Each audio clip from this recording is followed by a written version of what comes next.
my dear friends, welcome to my YouTube channel Spark. Today we are going to discuss about types of community. This topic is coming under Unit 2 of our syllabus and in which we are going to discuss about what is rural, urban, tribal and virtual communities and about certain vulnerable groups like women, children, aged, Dalit, etc. And also we have to discuss about caste and class with its characteristics. So now we can move to the session. First we can discuss about the rural and urban communities. The term community is very loosely used and it is given different interpretations and used in different ways to mean different things. Like that, in the casual talks and all, people often use the term community to refer racial community or religious community and national community or caste community, linguistic community, like that. Here, the communities are commonly divided into two general types, that is rural and urban community.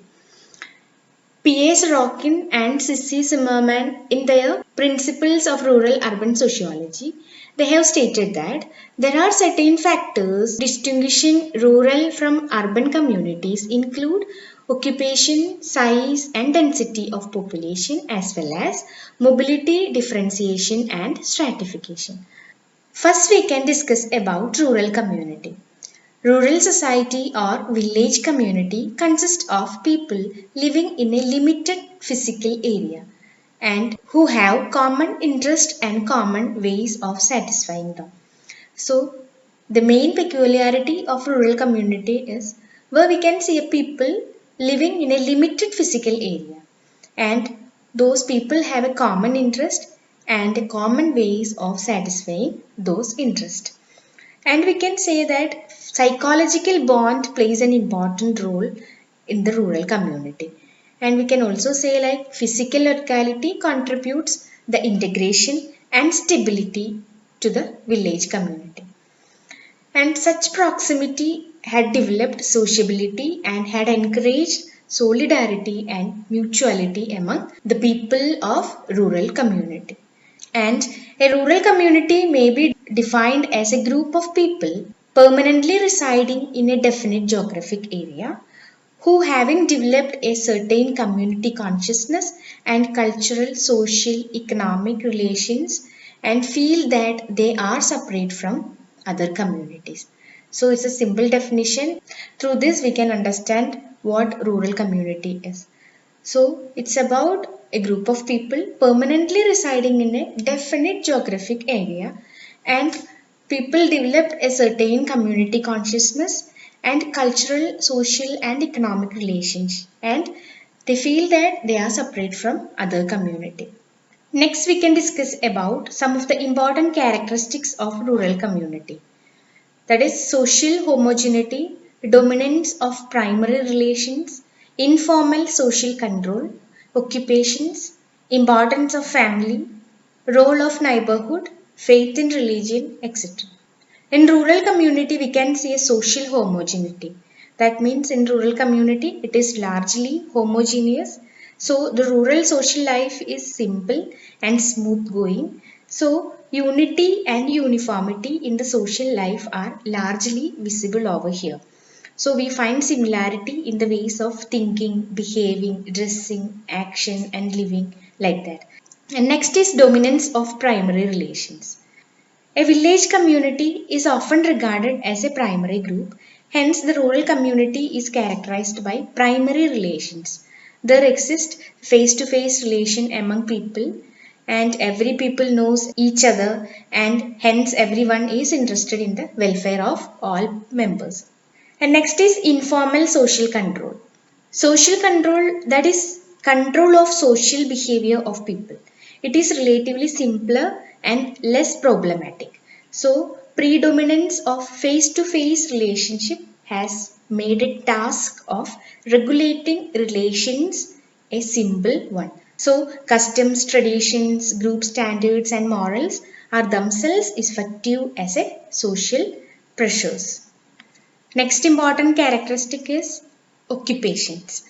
The rural community is marked by predominant type of occupation, that is agriculture, and this agriculture is associated with different crafts like pottery, basket making, tanning, curing, hides, washing clothes, barbering, building houses, etc.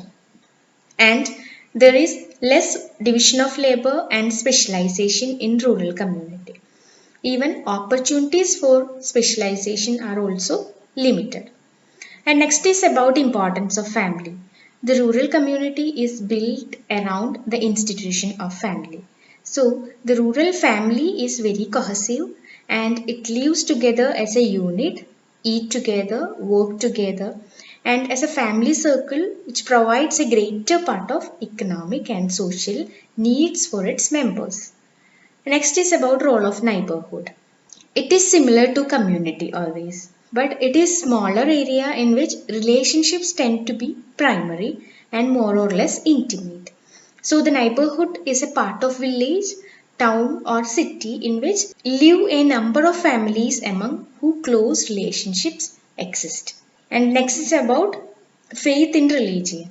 Rural people are mostly religious in their outlook and they have deep faith in religion, in God, and they have a fear of God, and their main occupation is agriculture, which is mainly depends on the mercy of nature. It's about the important characteristics of rural community. Next we can move to urban community.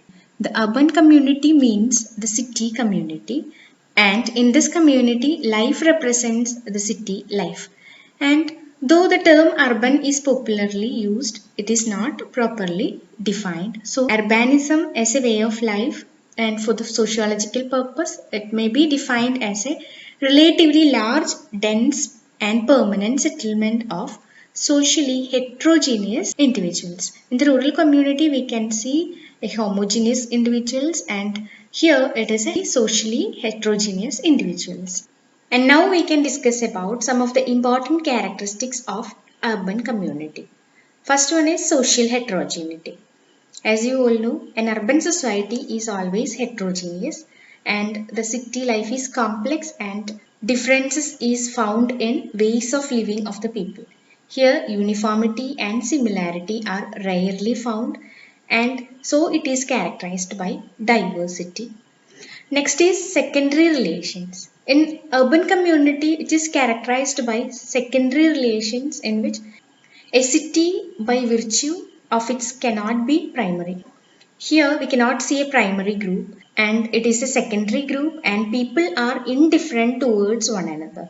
Face to face, friendly to intimate relations may not be observed among the people. And next is anomaly of the city life. That means city is an ocean of strangers. So heavy concentration in a limited space makes it impossible for the people to know one another. So everyone appear to be stranger for every other person. And there prevails a state of nameless in which individual identities remain unknown. And this kind of nameless that is found in city is often referred to as anonymity of the city life. Next is secondary control. In the urban community, control of social behavior is more difficult in city. So predominance of secondary relations make it more complex and the social control also. So the social behavior of people is no more regulated by customs, traditions, religions, group standards like that or social deviation are commonly found in a city. So the violations of standard of behavior may pass unnoticed. In this way, informal means of social control were not very effective. So the regulation of social behavior is largely done through the specialized agencies like law, legislation, police, court, etc. And next is large scale division of labor and specialization. An urban community is known for its large scale division of labor and specialization. Specialization is visible in every walk of life. The larger the city, the greater is specialization. Hence, we find difficult people in a society engaging themselves in different kinds of activities like mechanical, commercial, educational, political, recreational, artistic, literary, scientific, and so on. The next important characteristic is large-scale social mobility. In an urban community which is characterized by intense social mobility. So it refers to the movement of people from one social status to another, and from lower status to higher status, or from poor position to rich position. So an individual's position in an urban community is determined more by their achievements than by their birth. So here the status is not predetermined. High stress is laid on accomplishments. That is, urban life in this way is highly competitive. And next is individualization. In an urban community, people are more individualistic in their attitude. The secondary and voluntary character of urban association and the multiplicity of opportunities and the social mobility all force the individual to make his own decision and to plan his life as a career. And the last important characteristic is unstable family. In the urban family, it is said that urban family is not organized. Many of the traditional functions of the family are transferred to external agencies. So, family is no longer the economic, educational, protective, recreational, or effective unit. So, individualization is developing even inside the family. So, these are the important characteristics of urban community. Now, we can discuss about tribal community. The tribal population is found in almost all parts of the world. India has the largest concentration of tribal population. A tribe is a social group which occupies a definite area. And a common definition for tribe is a group of people that have a common ancestry or a common ancestor, a common culture, and they live in their own enclosed society. According to Gillen and Gillen, a tribe is a group of local communities which lives in a common area, speaks a common dialect, and follows a common culture. And tribes are those people who generally live away from so-called civilized. That means they are found mostly in inaccessible part like dense forest, deep valley, hilly region, etc. Next, we can discuss about some of the important characteristics of tribal community. First one is illiteracy. Most of the tribes are illiterate, and even today illiterate has beyond 15 to 20%. And there were neither schools nor training centers in tribal areas. And it is only after the ashram school tribals could receive formal education. And further, tribals have high degree of aesthetic sense, that is, music, dance, poetry, and other form of arts occupy a significant place in the life of tribes. And next is cohesiveness. Each tribe is a colony group, and the sense of unity is very strong among them. And they united in the times of crisis and insecurity and fight against common enemies as one man. Next is common name. Each tribe has a name of its own, and it is known to other tribe by its distinctive nature or its distinctive name.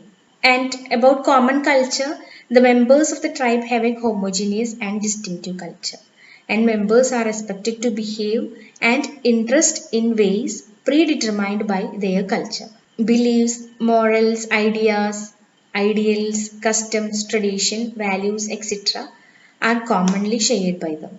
And thus each tribe has its own culture. And next is common religion. Actually, tribes not only have a religion, but their whole life is saturated with it. Nature worship is common among them, and they worship plants, trees, rivers, mountains, sun, moon, etc. Next important characteristic is simplicity and self-sufficiency. Simplicity and self-sufficiency are the hallmark of tribes, and hunting, fishing, etc. provides for their subsistence. However, not all tribe communities are not same level of economic development. They were found on various levels from food gathering to food producing style. Self-sufficiency was a feature of the tribal in the past. Actually, they had only fewer demands which were fully met within the community. However, with the advent of transportation and communication technology, They have now remained self-sufficient. And next important characteristics is common language. Each tribe speaks a distinct language and it differs not only from the language of the civilized people but also from other tribal languages. Some of the tribal people may speak the corrupt form of language spoken by nearby civilized people, and most of the tribal languages do not have scripts. So these are all about the characteristics of tribal community. Next is virtual community. It is very important, like an online gathering of individuals who share interests, fears, and personal opinions is known as virtual community. And a virtual community is a group of people who share a common interest, feelings, or ideas, or pursue similar goals over the internet or over any collaborative network. So here the important role is to internet or other collaborative network. Social media is one of the most common vehicle for this sharing and interaction.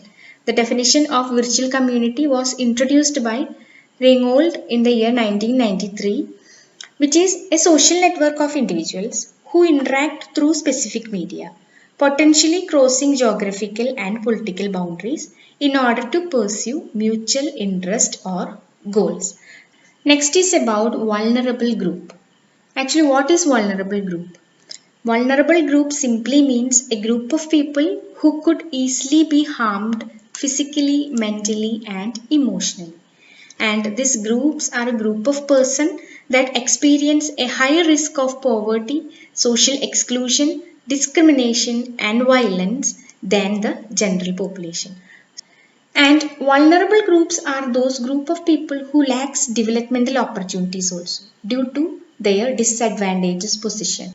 And this group would be vulnerable under any circumstances, and groups whose resource endowment is inadequate to provide sufficient income from any available source. So it's all about vulnerable group. Simply we can say that vulnerable group means a group of people who could be easily harmed physically, mentally, or emotionally. Next we can move to characteristics of vulnerable groups.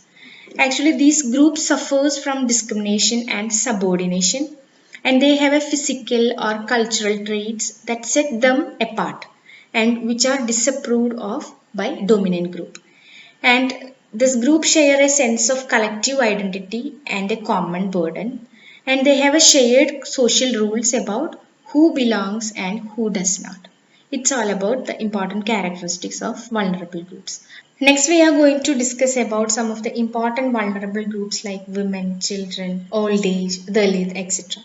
First, we can discuss about women. Actually, women face double discrimination being a member of specific caste, class, or ethnic group, apart from experiencing gendered vulnerabilities. So, women have low status as compared to men in the Indian society, and they have a little control of resources and no important decisions related to their lives. Feticide, infanticide, malnourishment, sexual abuse, child marriages, honor killing, domestic violence, unequal pay for equal work are the various issues that aggravate the vulnerability of women. And women face a distinct disadvantage in the labor market as well as when compared with men. Women face particular discrimination in terms of ownership and access of productive resources, and women experience gender differentials in decisions concerning crop management, agriculture waves and marketing, etc. And coming to children, according to United Nations Convention on the Right of Child, that is UNCRC, a child means every human being below the age of 18. And we can say that children are the most innocent souls and each of them deserves a best chances of life. And we can say children form a very vulnerable part of human societies. They are most vulnerable because of their age and are always risk of exploitation, getting abused, subjugated to violence and suffering from neglect. So India has more working with children than any other nation. And there are various factors that make Indian children vulnerable and exposed to risk. Some of these aspects are age, physical disabilities, lack of capability to defend themselves, illness, lack of education, lack of identity, and so on. And children face discrimination on the basis of caste, religion, and ethnicity, even though they have a constitutional guarantee of civil rights. And coming to aged or old age, the vulnerability among elderly is due to an increased incidence of illness and disability and economic dependency upon their spouse, children, and other younger family members like that. And the elderly are increasingly vulnerable to abuse and various form of negative stereotyping and discrimination.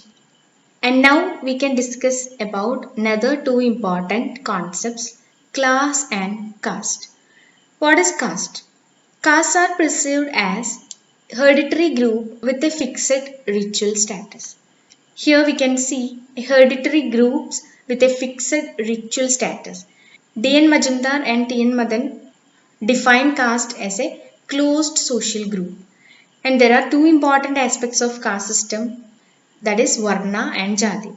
And in the caste system and in other type of stratification system, inequalities are expressed primarily in personal relationships of duty or obligation.